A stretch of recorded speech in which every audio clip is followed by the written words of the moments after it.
আসসালামু আলাইকুম সুপ্রিয় দর্শক, আজকে আমরা চলে আসছি সোলন ভাইয়ের পেঁপের বাগানে। কিন্তু আজকে আমরা নতুন কিছু দেখাবো। পেঁপে বাগানের মধ্যে আজব একটা নতুন ফলের চাষ, সেটা হচ্ছে কলা গাছ। কলা গাছ দেখুন, যেই জায়গাগুলোতে কলা গাছ লাগিয়েছেন, কারণ হচ্ছে যে পেঁপের কিছু কিছু চারা নষ্ট হয়ে গিয়েছিল।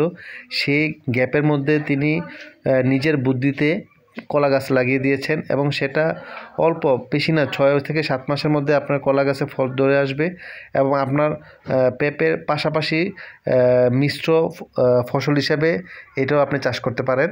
আজকে আমরা সেটাই দেখানোর চেষ্টা করেছি। গ্যাপটা আছে, হ্যাঁ, গ্যাপের মধ্যে কলা গাছ আমি দিছি। আমি তো আরে বাগানটা ভাঙ্গা আমার দ্বারা এখন সম্ভব না। এর এই উঠতি বয়স গাছের, তো এটার পাশাপাশি দিয়ে দিলাম 7-8 মাসে আপনার এই কলা চলে আসবো। কলাটা চলে আসলে আমার বাগানটা মনে হয় অলরেডি পুরোটাই একসাথে মানে ভাঙ্গা পড়বে। বুঝছি না, তো মাঝখানে খালি, তাহলে তো আপনার ফসল আসলে এর ভিতরে আর অন্য কিছু দেওয়া মনে হয় যে পারফেক্ট হবে না। সুপ্রিয় দর্শক, যারা পেঁপে দেখছেন, ওনার বুদ্ধি অনেক সুন্দর।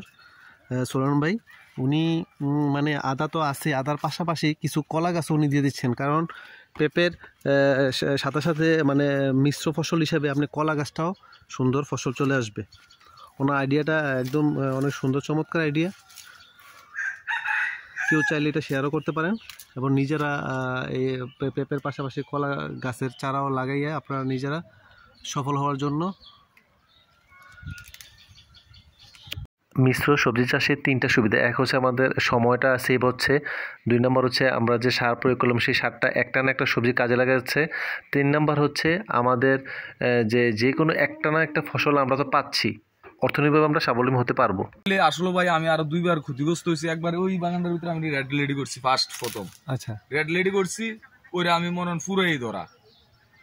আচ্ছা, মানে মেইন হচ্ছে বীজ ভালো হলে আপনার ফসল ভালো হবে। হ্যাঁ, বীজ ভালো হলে ফসল ভালো হবে। এটা হচ্ছে এটা আপনার ওই যে সাদা মাছি আক্রমণ করে গাছটা বোয়াটা লাগিয়ে যায়, কিন্তু আপনার এই সাই জাতের গাছটা মানে ভাইরাস সহনশীল, মানে ভাইরাসটা একটু কম, তার মানে রোগ প্রতিরোধ ক্ষমতা বেশি তার, ফলে তাকে আর মানে সহজে ইয়া করতে পারে না, তাই না?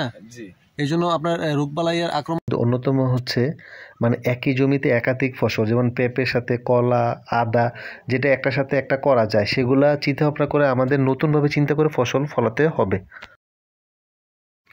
আমরা মনে করেন যে সোলন ভাইয়ের এই পেঁপে পুরাটা জমি লেগেছে, কিন্তু পেঁপে গাছগুলা মরে গেছে, অর্ধেক পেঁপে গাছ মরে গেছে, অনেক জায়গা খালি। কিন্তু এখন তো সেই পেঁপে গাছগুলা সবগুলা খালি করা, আবার পেঁপে গাছ লাগানো, এখানে অনেক সময়ের দরকার, 6 মাস সময় নষ্ট হয়ে যাবে। সুতরাং এটার পাশাপাশি কলা গাছ লাগাই দিছে, কলা গাছ হবে। এটার পাশাপাশি আবার আদা গাছ লাগাইছে। মনে করেন আদাটা নষ্ট হয়ে গেল, সব আদা নষ্ট হয়ে গেল, তাহলে আমার কি হবে?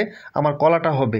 সুতরাং একটা না একটা ফসল আমার থাকবেই এবং ওই অনুযায়ী যদি আমরা ফসলগুলা সবজি পাশাপাশি এইভাবে মিশ্র সবজি চাষ করতে পারি, তাহলে আমরা সফল হব এবং অনেক টাকা লাভবান হতে পারবো।